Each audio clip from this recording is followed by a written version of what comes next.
And on that number, Michael decided to contribute earlier. Hello. Hello, how are you? Really well, Michael. So how did you discover Hope 103.2? It's a bit of a story. My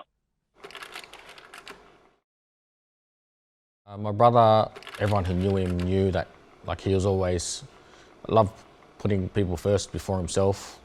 Anyone that always had any problems, they'd go to him. He was more than happy to help. That's the type of person he was. I'm a big NRL fan, so I'm a Dragon supporter.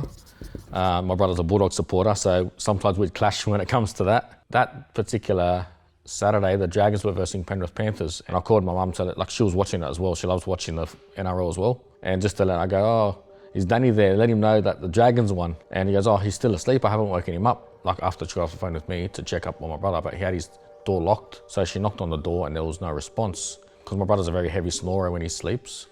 She couldn't hear anything. So then she went to the kitchen and got a fork, and on the other side of the door, there's a little groove to unlock the door. And she unlocked the door and went in and found my brother unresponsive, he was just asleep, but his face was white and his lips were blue. And then my mum started screaming, and my niece and nephews at first they thought she was mucking around, because my brother used to always joke around with them. So I got there at the same time as the ambulance, and that was when the ambulance went in and checked up on him, and they done what they could, and then they come out 10 minutes later and told us that he had unfortunately passed away.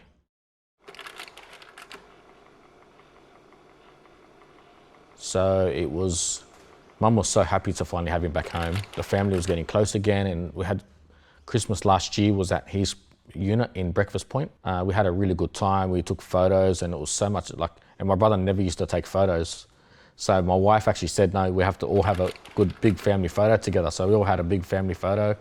And in a way, I'm glad we did take that photo together, because that's going to be the last Christmas we're all going to be together.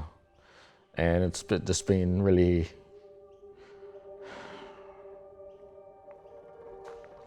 tough and hard for my mum and my family, and myself and my sister as well. We've all been still trying to comprehend he's not here anymore. Like I said, we're finally a happy family together, and just like that, I just feel like he got taken away too soon. I go to work before her, so my wife was trying to put something on, because we leave the dogs inside. So she was flicking through the stations. I normally listen to Smooth FM, and nothing was coming on, and so she's flicked through it and then found 103.2 Hope. That was the only thing working, so she left that on. And that afternoon, I got home from work and I was just sitting down listening, and it was my brother. My brother actually told me 3 weeks before he passed away, we were going for a drive together, and this song came on, and it was by Frida Reading, but my brother was listening to it in his car, and I said, and he goes to me, "Oh, listen to this song, listen to the words." Standing on the platform, watching you go.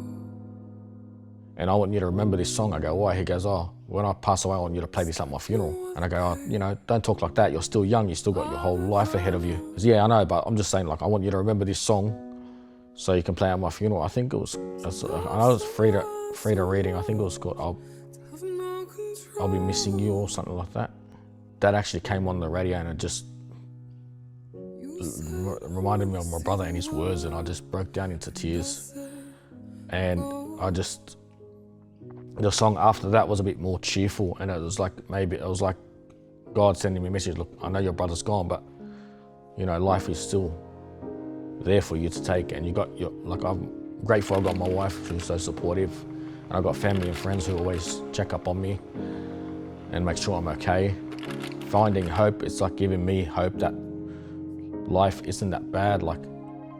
I know I still question as to why my brother's gone, but I feel like that was a message from God, to have hope, just by finding the listening to, my wife found the station, but it's just like it was meant to be. Every other station wasn't working, and that just at that particular time happens to be working. And it just, I just wanted to make sure that keeps going, so hope can help other people, and keep the word of the message of hope going. You know, my brother always had that thing, like he never gave up. He always, like, if he had something in his mind, he was going to push to do it and achieve it. And even though his life got cut short, I feel in that space of time he touched people in a lot of different ways. Where it's friends and family, he always made a difference. And I feel like hope, since I've listening to hope, it reminds me of my brother. It's given me that purpose and reason to keep, you know, the message of God going. Just the fact that hope came onto my radio station, it's like a message from God answering my prayers, saying, you know, I'm still here.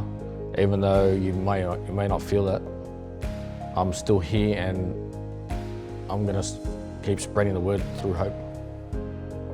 I always like to help, and it was something that my brother used to do as well. My brother had a heart of gold like me. Like, we always like to help whenever we can. And my brother used to always help people and always put people before himself. And I listened to the radio today as I was driving. I thought, you know what, I want to try and make a difference, and the station is really good, and I just want to help keep it going. Michael, thank you. What's your brother's name? My brother's name is Danny.